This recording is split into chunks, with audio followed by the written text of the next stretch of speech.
Every act of change begins with a neighbor. When neighbors connect through the Feeding America network, small actions ripple into lasting impact. Feeding America, led by neighbors. Give now to end hunger at feedingamerica.org.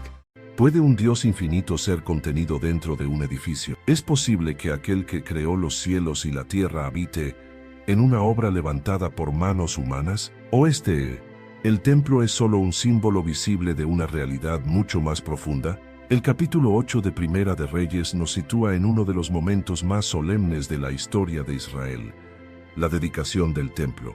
No se trata solo de una construcción terminada, sino del cumplimiento de una promesa largamente esperada. Durante generaciones, el pueblo había anhelado un lugar donde la presencia de Dios reposara de manera visible, un espacio que representara su cercanía y su fidelidad. Sin embargo, desde el inicio del relato, la Escritura nos confronta con una tensión poderosa. El templo no puede contener a Dios, pero Dios decide manifestarse allí.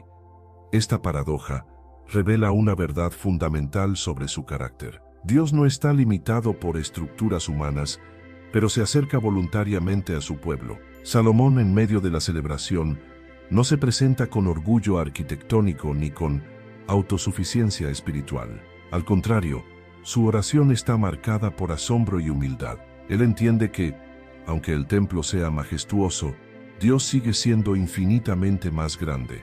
El edificio no engrandece a Dios, es Dios quien da significado al edificio. Esta introducción nos invita a revisar una pregunta crucial para nuestra vida espiritual.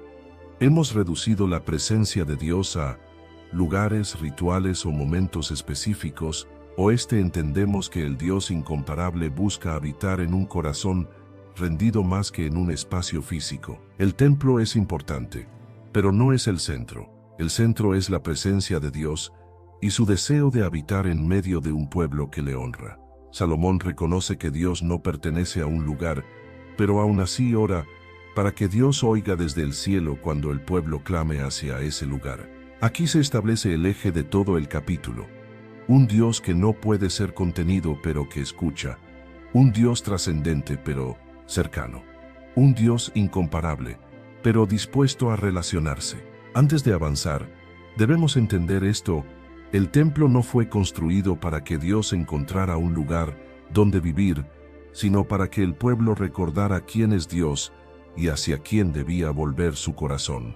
En las siguientes partes veremos cómo este Dios incomparable manifiesta su gloria, guarda su pacto y responde al clamor de su pueblo, confirmando que no hay Dios como Él, ni en el cielo ni en la tierra. Para entender la profundidad espiritual de Primera de Reyes 8, es necesario retroceder en la historia y recordar que el templo no nace como una idea de Salomón, sino como una promesa que Dios había sembrado muchos años antes en el corazón de David. David deseó edificar casa para Dios, pero Dios le reveló que no sería él, sino su hijo, quien cumpliría esa obra. Lo que ahora se celebra no es solo una construcción terminada, sino la fidelidad de Dios manifestada a lo largo del tiempo. Salomón lo reconoce públicamente. No se atribuye el mérito. Declara que Dios cumplió con su mano lo que había prometido con su boca. Esta afirmación es clave, porque muestra que el templo no es un logro humano aislado, sino la evidencia visible de que Dios cumple lo que promete, incluso cuando pasan generaciones. Lo que Dios dice no se pierde con los años, madura en el tiempo correcto. Aquí se revela una verdad profunda. Dios obra más allá de una sola vida. David murió sin ver el templo terminado, pero no murió sin promesa. Salomón vive el cumplimiento, pero reconoce que no comenzó con él. Esto enseña que muchas de las obras de Dios no se entienden desde la prisa humana, sino desde la perspectiva eterna. El templo se convierte así en un memorial vivo. Cada piedra habla de una promesa cumplida. Cada muro recuerda que Dios no olvida lo que ha dicho. Para Israel, este momento reafirma que su historia no está gobernada por el azar, sino por la fidelidad de un Dios que dirige los tiempos. Este principio también confronta nuestra fe hoy. ¿Confiamos en Dios solo cuando vemos resultados inmediatos? ¿O creemos que Él sigue obrando aun cuando no vemos el cumplimiento todavía? Salomón entiende que lo que se está inaugurando no es simplemente un edificio, sino una etapa nueva en la relación de Dios con su pueblo. Dios sigue siendo el mismo, pero ahora hay un lugar donde su nombre será invocado, donde el pueblo recordará que Él es fiel a su pacto. Antes de que la gloria llene la casa y la nube se manifieste, la Escritura establece este fundamento: Dios cumple lo que promete, y esa verdad sostiene todo el capítulo. Después de hablar del cumplimiento de la promesa, el relato alcanza un punto de máxima intensidad espiritual. El templo está terminado, el arca es trasladada, los sacerdotes ministran, el pueblo se reúne. Pero lo más importante no ocurre por planificación humana, ocurre cuando Dios decide manifestarse. La Escritura describe que, al momento en que los sacerdotes salen del lugar santo, una nube llena la casa del Señor, y la gloria de Dios se hace tan real que los sacerdotes no pueden permanecer ministrando. Este detalle no es decorativo, es una declaración poderosa de que la presencia de Dios no es simbólica, es real, y cuando se manifiesta, interrumpe toda agenda humana. Aquí se revela una verdad crucial. El templo podía estar perfecto en estructura, pero sin la presencia de Dios, sería solo un edificio impresionante. La nube demuestra que lo que hace santo un lugar no es su arquitectura, sino la gloria de Dios reposando en él. Israel no celebraba solo un logro nacional, estaba presenciando una confirmación divina. Esta manifestación también enseña que Dios no está obligado a responder a los rituales. Él responde a lo que honra su nombre. La nube no aparece como resultado de una técnica, sino como respuesta soberana de Dios a un momento de obediencia, reverencia y alineación con su propósito. Dios se revela para que el pueblo entienda: Él está presente, Él está en medio, Él ha aceptado este lugar como punto de encuentro. Y el hecho de que los sacerdotes no puedan ministrar es extremadamente significativo. Muestra que hay momentos donde la presencia de Dios es tan dominante que el servicio humano queda en silencio. No porque el servicio sea malo, sino porque Dios está demostrando algo. No se puede manejar la gloria no se administra, se recibe con temor, adoración y rendición. Esto también confronta una espiritualidad superficial. Podemos tener estructura, organización, canto, liturgia y actividades. Pero si Dios no se manifiesta, todo puede convertirse en forma vacía. En cambio, cuando Dios se manifiesta, la forma se rinde, la presencia toma el control. Aquí surge una pregunta inevitable. ¿Buscamos más el templo, la forma, el evento, la apariencia, o buscamos la gloria de Dios? ¿Nos conformamos con hacer cosas para Dios, o anhelamos que Dios esté realmente en medio? En esta escena, Dios está diciendo sin palabras: estoy aquí. Y esa es la diferencia entre religión y presencia. La religión puede continuar sin gloria. La presencia, cuando llega, transforma el ambiente por completo.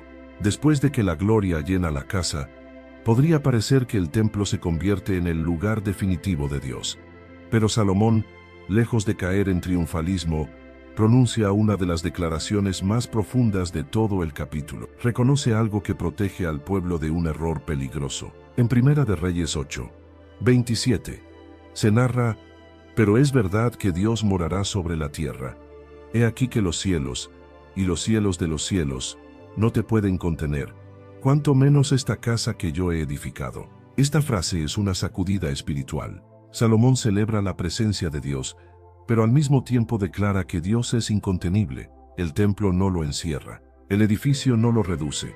La gloria se manifestó allí, pero Dios no quedó atrapado allí. Aquí se revela una paradoja santa. Dios es trascendente y sin embargo, cercano. Es demasiado grande para ser contenido por la creación, pero decide inclinarse hacia su pueblo. Esto rompe dos extremos peligrosos: la idea de un Dios tan lejano que no se relaciona, la idea de un Dios tan manejable que se limita a nuestras estructuras. Salomón está enseñando al pueblo que la presencia de Dios no se controla con un lugar.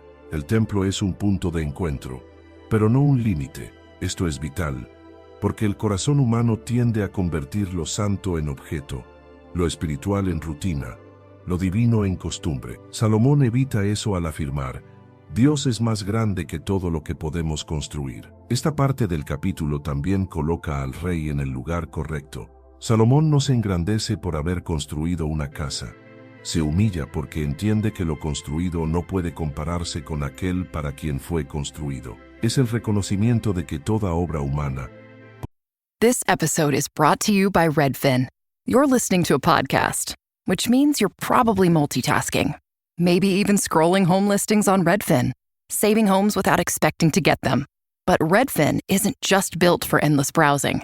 It's built to help you find and own a home. With agents who close twice as many deals, when you find the one, you've got a real shot at getting it. Get started at redfin.com. Own the dream. Wrestling with spam calls, phishing emails, or annoying scam texts? It's happening because your private information is being sold across the web. PCmatic DList offers a free exposure scan showing which data brokers and people search sites are selling your data. Then, with a basic upgrade, PCmatic DList completes the opt-out process to get your private information delisted. Stop the annoyance and safeguard your private information now. Visit www.pcmatic.com today. Por grande que parezca, es pequeña ante la grandeza de Dios. Y aquí aparece una pregunta inevitable para nosotros. ¿Hemos reducido a Dios a un lugar, a un horario, a una forma, a un ritual? Pensamos que Dios está solo cuando todo se ve como esperamos. Salomón nos enseña que Dios puede manifestarse en el templo, pero también puede escucharnos desde el cielo. La comunión con Dios no depende de paredes, depende del corazón. El templo orienta, pero no reemplaza la relación. Este pasaje nos prepara para una declaración central, que da título a tu estudio. No hay Dios como tú, porque cuando alguien entiende que Dios no puede ser contenido, que su gloria llena y que su grandeza supera los cielos, entonces nace una conclusión inevitable: nadie se le compara. En el corazón de la oración de Salomón aparece la frase que define el espíritu de todo el capítulo y que sostiene el título de este estudio. En Primera de Reyes 8, 23, se narra: Señor Dios de Israel, no hay Dios como tú, ni arriba en el cielo ni abajo en la tierra. Esta declaración no es una emoción religiosa, es una conclusión nacida de hechos. Salomón no dice, no hay Dios como tú porque le enseñaron a decirlo. Lo dice porque está viendo con sus ojos el cumplimiento de promesas antiguas, la gloria llenando el templo y la fidelidad de Dios, sosteniendo la historia de su pueblo. Y de inmediato Salomón explica por qué Dios es incomparable. Tú guardas el pacto y la misericordia con tus siervos, que caminan delante de ti con todo su corazón. Aquí está el núcleo: Dios es incomparable porque es fiel, y su fidelidad no es teórica, es histórica. Dios prometió a David una descendencia en el trono y un hijo que edificaría casa a su nombre. Ahora Salomón está allí, orando con el templo delante, y sabe que nada de esto ocurrió por casualidad. Ocurrió porque Dios guarda lo que dice. Esta parte revela que la comparabilidad de Dios no se reduce a su poder, sino también a su carácter. Muchos pueblos creían en dioses poderosos, pero esos dioses eran inestables, caprichosos o manipulables. El Dios de Israel, en cambio, se revela como constante, veraz y misericordioso. Él no solo tiene poder, sino también pacto. No solo puede, sino que cumple. La palabra pacto aquí es clave. Significa que Dios se compromete, no actúa por impulsos. Se relaciona por fidelidad. Salomón reconoce que el templo no es un monumento político, sino una prueba visible de que Dios honra su pacto. Y junto al pacto aparece la misericordia. Esto es revelador, porque Salomón sabe que Israel no es perfecto. Si Dios fuera solo justicia implacable, el pueblo no podría permanecer. Pero Dios es incomparable porque une dos realidades que el corazón humano necesita: fidelidad y misericordia. Es decir, Dios mantiene sus promesas y al mismo tiempo sostiene al pueblo cuando falla, llamándolo al arrepentimiento y restaurándolo. Este pasaje nos confronta con una pregunta esencial. ¿Conocemos a Dios por repetición religiosa o por experiencia real de su fidelidad? Podemos decir no hay Dios como tú porque hemos visto su mano sosteniéndonos. Salomón también establece una condición espiritual. Dios guarda pacto y misericordia con los que caminan delante de Él con todo el corazón. Esto no es perfección, es dirección. No habla de una vida sin fallas, sino de un corazón que no se divide, que no negocia, que busca a Dios con sinceridad. Aquí el capítulo se vuelve intensamente personal. El templo fue construido, la gloria se manifestó, pero el punto central sigue siendo el corazón. El Dios incomparable no busca solo un edificio, busca a un pueblo que le pertenezca de verdad. En el clímax de la dedicación del templo, la escena toma un giro profundamente revelador. Salomón, el rey más asociado con sabiduría, riqueza y grandeza, hace algo que define su madurez espiritual en este momento. Se humilla públicamente delante de Dios. La Escritura muestra que Salomón se coloca delante del altar, se arrodilla, extiende sus manos al cielo y ora. Esta postura no es un detalle ceremonial, es un mensaje espiritual. El liderazgo verdadero no se sostiene en poder humano, sino en dependencia de Dios. Este es un contraste poderoso. Un rey podría haber aprovechado este día para exhibir su éxito, para consolidar su imagen ante la nación. Pero Salomón hace lo contrario, demuestra que Every sip of Coca-Cola brings you closer to the excitement of the FIFA World Cup 26.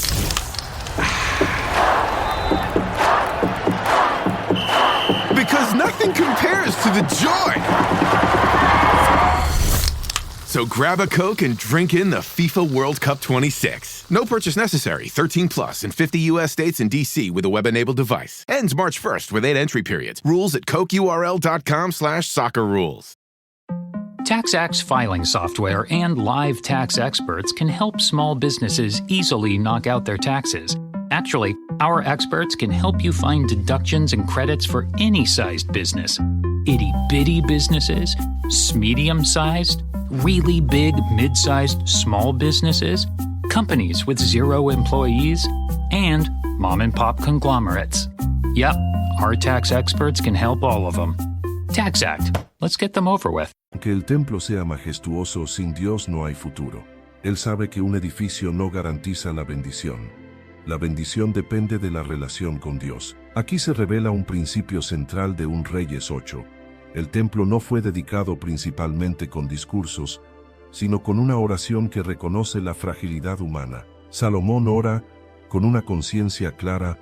El pueblo necesitará perdón, dirección y restauración. Él no habla como si Israel nunca fuera a fallar. Habla como quien conoce el corazón humano y entiende que, sin misericordia, la nación se romperá. Por eso su oración incluye peticiones específicas: que Dios escuche cuando el pueblo peque, cuando sea derrotado, cuando haya sequía, cuando enfrente juicio, cuando clame en angustia. Es impresionante. En el día más glorioso, Salomón no solo celebra, anticipa la necesidad futura del pueblo. Esto define la verdadera intercesión. No ora solo por el presente brillante, ora por los días oscuros que vendrán. Salomón entiende que las crisis no se evitan solo con celebraciones, se enfrentan con un corazón preparado para buscar a Dios. Aquí también vemos al rey como puente espiritual. Salomón no ora solo como individuo, ora como representante del pueblo. Se coloca en la brecha. Esto es clave porque revela el propósito del templo. No era un museo espiritual, era un lugar hacia el cual el pueblo debía volver cuando su vida se desviara. Esta parte nos confronta con una pregunta directa. ¿Nuestra fe solo se expresa cuando todo va bien, o también cuando reconocemos nuestra necesidad futura de Dios? ¿Buscamos a Dios solo para celebrar, o también para depender? La postura de Salomón muestra que la sabiduría verdadera no es solo conocimiento, es humildad. El rey más grande se arrodilla porque sabe que delante del Dios incomparable no hay grandeza humana que sostenga el alma. En medio de la grandeza del templo, Salomón introduce una verdad que sostiene todo el capítulo. El templo no es un fin, es un punto de encuentro para el clamor. Por eso una expresión se repite una y otra vez en su oración como un eco insistente: oye desde el cielo y perdona. Este patrón es profundamente revelador. Salomón sabe que Dios no está encerrado en el templo, por eso no dice oye desde el templo, sino oye desde el cielo. Reconoce que el templo es el lugar hacia el cual el pueblo dirige su oración, pero la respuesta viene del cielo, del Dios vivo que gobierna por encima de todo. Aquí se revela un equilibrio espiritual perfecto. Dios es trascendente y a la vez accesible. El pueblo puede orar, clamar, volver, pedir perdón, y Dios escucha. Esta es la esencia de la misericordia divina. Un Dios tan grande que no puede ser contenido por los cielos, pero tan cercano que inclina su oído al clamor humano. Salomón no ora suponiendo que Israel será siempre obediente. Él contempla escenarios reales: pecado, derrota, sequía, juicio, cautiverio. Y en cada uno, su petición es la misma: que el pueblo se vuelva hacia Dios, que reconozca su falta y que Dios escuche y perdone. Esto nos revela que el centro del capítulo no es arquitectura, es restauración. Salomón entiende que el mayor milagro no es levantar un edificio, sino que un Dios santo esté dispuesto a perdonar a un pueblo débil. Por eso insiste en perdón, porque sin perdón no hay continuidad del pacto. Sin perdón la presencia se convierte en juicio. Sin perdón el templo sería solo un símbolo sin vida. Además, Salomón conecta el perdón con el propósito. Perdona y actúa. No solo pide alivio emocional, pide intervención divina. En otras palabras, cuando el pueblo se vuelve, Dios no solo oye, Dios responde. Este punto confronta una de las luchas más profundas del creyente: la sensación de que Dios no escucha. Salomón está declarando lo contrario. El Dios incomparable es un Dios que oye, pero hay una condición repetida, implícitamente: volverse a Él con sinceridad. No es magia, no es fórmula, es un retorno del corazón. Y aquí surge la pregunta inevitable: ¿cuando fallamos, huimos de Dios o volvemos a Dios? ¿Tratamos el pecado como una condena final o como una razón para arrepentirnos y regresar? Salomón está mostrando que el templo es un recordatorio visible de una puerta espiritual. Hay camino de regreso. Hay oportunidad de restauración. Hay un Dios que oye desde el cielo. La oración de Salomón se vuelve aún más profunda, porque no se limita a celebrar el día de gloria. Salomón. This episode is brought to you by Indeed. Stop waiting around for the perfect candidate. Instead, use Indeed sponsored jobs to find the right people with the right skills fast. It's a simple way to make sure your listing is the first candidates see. According to Indeed data, sponsored jobs have 4 times more applicants than non-sponsored jobs. So go build your dream team today with Indeed. Get a $75 sponsored job credit at Indeed.com/podcast. Terms and conditions apply. Well, the holidays have come and gone once again, but if you've forgotten to get that special someone in your life a gift, well, Mint Mobile is extending their holiday offer of half off unlimited wireless. So here's the idea. You get it now, you call it an early present for next year. What do you have to lose? Give it a try at mintmobile.com/switch. Limited time 50% off regular price for new customers. Upfront payment required. $45 for 3 months, $90 for 6 months, or $180 for 12-month plan. Taxes and fees extra. Speeds may slow after 50 gigabytes per month when network is busy. See terms. Mira hacia el futuro con realismo espiritual. Él sabe que el templo no evitará automáticamente el pecado, ni garantizará obediencia permanente. Por eso plantea escenarios que parecen duros, pero son profundamente bíblicos: derrota, sequía, hambre, plagas, aflicción y hasta cautiverio. Esto es revelador. En el día de mayor consagración, Salomón reconoce que el pueblo puede desviarse. No habla desde pesimismo, sino desde verdad, porque la Escritura nunca presenta al pecado como un simple error. Lo presenta como una fuerza que rompe comunión, debilita al pueblo y abre puertas a consecuencias dolorosas. Salomón entiende que cuando el pueblo abandona a Dios, no solo pierde paz interior, puede perder protección, dirección y estabilidad nacional. Por eso menciona la posibilidad de que Dios permita sequía, derrota o disciplina, no porque Dios sea cruel, sino porque la disciplina es una forma de corregir al corazón para traerlo de vuelta. El juicio, en el marco del pacto, no es destrucción sin propósito, es advertencia para restauración. Pero lo más impactante es que Salomón no se detiene en las consecuencias. Insiste en el camino de regreso. Él dice, en esencia, si el pueblo es disciplinado, si reconoce su pecado, si ora, si se vuelve, entonces Dios oirá, perdonará y restaurará. Aquí aparece el núcleo: arrepentimiento verdadero. No es culpa superficial, no es miedo momentáneo, es reconocer el pecado, volverse a Dios y pedir que Él restaure. Salomón repite el patrón una y otra vez. Si pecan, si son afligidos, si vuelven a ti, si oran hacia este lugar, entonces oye desde el cielo y perdona. Este capítulo revela una esperanza inmensa. El pecado puede romper comunión, pero la misericordia de Dios abre camino de retorno. El templo, entonces, se convierte en un símbolo de que Dios no solo habita con su pueblo, sino que también está dispuesto a recibirlo cuando se arrepiente. Esto confronta nuestra vida espiritual hoy. ¿Qué hacemos cuando fallamos? ¿Nos escondemos? ¿Nos endurecemos? ¿Nos rendimos? ¿O volvemos? Porque Salomón enseña que el punto de quiebre no es la caída, sino la decisión posterior. El orgullo endurece y aleja. El arrepentimiento humilla y restaura. Y hay un detalle clave. Salomón incluye también al extranjero, al que no pertenece originalmente a Israel, y pide que Dios escuche cuando ese extranjero ore hacia este lugar.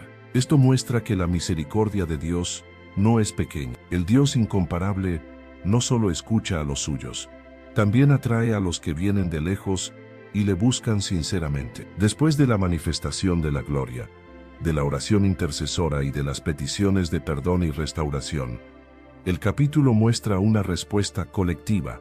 El pueblo no queda igual. La presencia de Dios no fue un evento para observar, fue una realidad que exigió una reacción. Y la reacción del pueblo se expresa con 3 señales claras: reverencia, sacrificio y gozo. Salomón bendice a la congregación, no los entretiene, no los impresiona con palabras vacías, los conduce a reconocer la fidelidad de Dios.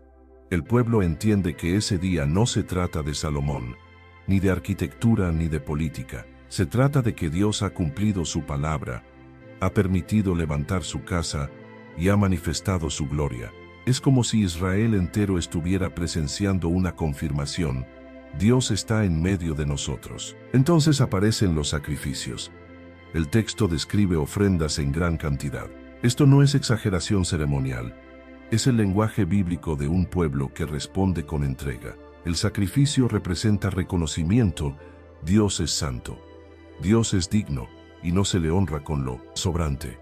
En la Escritura, cuando el corazón está verdaderamente conmovido, el altar no queda vacío. Aquí se revela una verdad profunda. La presencia de Dios produce respuesta, no indiferencia. Cuando el pueblo percibe que Dios es real, la adoración deja de ser rutina, se vuelve rendición, se vuelve gratitud, se vuelve compromiso. El capítulo también muestra que el gozo no fue superficial. No es una alegría emocional por un evento nacional, es un gozo que nace de entender algo mayor. Dios escucha, Dios perdona, Dios sostiene el pacto, y Dios está dispuesto a permanecer con su pueblo si el pueblo permanece con él. La celebración dura varios días. Esto es importante. No se trata de un momento rápido, sino de una consagración prolongada. El pueblo se reúne, come, se alegra delante del Señor. Esta frase delante del Señor muestra que no era solo una fiesta social, era una celebración con conciencia espiritual. Pero el punto más fuerte está en lo que Salomón pide al final, que Dios incline el corazón del pueblo hacia Él para caminar en sus caminos y guardar sus mandamientos. Esto revela que la respuesta correcta a la presencia no es solo cantar o celebrar, sino obedecer, porque una nación puede emocionarse un día y desviarse al siguiente. Salomón entiende ese peligro, por eso en medio de la alegría, pide permanencia. No quiere solo un evento glorioso, quiere un pueblo fiel. Esto nos confronta directamente. ¿Cómo respondemos cuando Dios nos bendice o nos visita? ¿Lo convertimos en un recuerdo bonito o en un punto de cambio real? El pueblo respondió con sacrificio y gozo, pero el llamado final es más profundo: mantener el corazón alineado, porque el templo podía estar lleno de gloria, pero el verdadero templo que Dios busca siempre ha sido el corazón. El capítulo 8 de Primera de Reyes culmina con una verdad que atraviesa toda la historia bíblica y que Salomón deja establecida para siempre. No hay Dios como el Señor, no hay comparación posible, no en el cielo, donde Él reina con autoridad absoluta, ni en la tierra donde decide acercarse, escuchar y habitar con su pueblo. Este capítulo nos muestra un equilibrio asombroso. Por un lado, Dios es infinito, incontenible, trascendente. Ni los cielos de los cielos pueden contenerlo. Ninguna obra humana, por majestuosa que sea, puede abarcar su grandeza. Pero por otro lado, ese mismo Dios oye, perdona, restaura y responde al clamor del corazón arrepentido. Esa combinación es lo que lo hace incomparable. El templo no fue construido para encerrar a Dios, sino para recordar al pueblo quién es Dios. Fue un punto de referencia, una llamada constante a volver el corazón hacia Él. Salomón lo entendió con claridad. La verdadera bendición no estaba en el edificio, sino en que Dios inclinara su oído desde el cielo cuando el pueblo orara. Este capítulo también deja una advertencia silenciosa pero firme. La gloria puede manifestarse, el pueblo puede celebrar, los sacrificios pueden abundar, pero la permanencia de la bendición depende del corazón. Por eso Salomón ora para que Dios incline el corazón del pueblo a caminar en sus caminos, porque sin obediencia, la presencia se descuida. Sin fidelidad el templo se vuelve rutina. Aquí se revela la enseñanza final. Dios no busca solo casas dedicadas, sino vidas rendidas. No busca solo celebraciones espirituales, sino corazones alineados. No busca solo oración en momentos solemnes, sino dependencia diaria. El Dios incomparable se manifestó con gloria. Habló mediante promesas cumplidas, escuchó la oración, ofreció perdón y abrió camino de restauración. Todo esto para mostrar que Él no es un Dios distante ni indiferente. Es un Dios vivo, fiel y cercano, que permanece con su pueblo cuando su pueblo decide permanecer con Él. Este estudio nos deja una pregunta que no puede ignorarse. Reconocemos que no hay Dios como Él solo con palabras o con la manera en que vivimos, porque no hay Dios como Él, tan grande que nadie lo contiene, tan santo que inspira temor, tan misericordioso que perdona, tan fiel que cumple lo que promete. Y esa es la razón por la que este capítulo no termina en el templo, sino en el corazón del creyente. Allí es donde Dios desea habitar hoy. Si buscas crecer en tu conocimiento de la palabra de Dios y profundizar en tus estudios bíblicos, te invitamos a suscribirte a nuestro canal Sabiduría Bíblica. Aquí encontrarás reflexiones profundas, estudios bíblicos detallados y enseñanzas para fortalecer tu fe. No olvides darle clic a la campanita para no perderte ningún contenido, y si este mensaje ha sido de bendición para ti, compártelo con otros para que también puedan crecer espiritualmente. Únete a nuestra comunidad y sigue avanzando en tu caminar. What is natural? When you read natural flavors on a label, most people don't realize it's often not real food at all. Those hidden ingredients quietly work against how your body feels and functions over time. That's why Just Ingredients uses only real food ingredients, so you know exactly what you're putting in your body. Stop guessing. Start knowing at justingredients.us. Con Dios.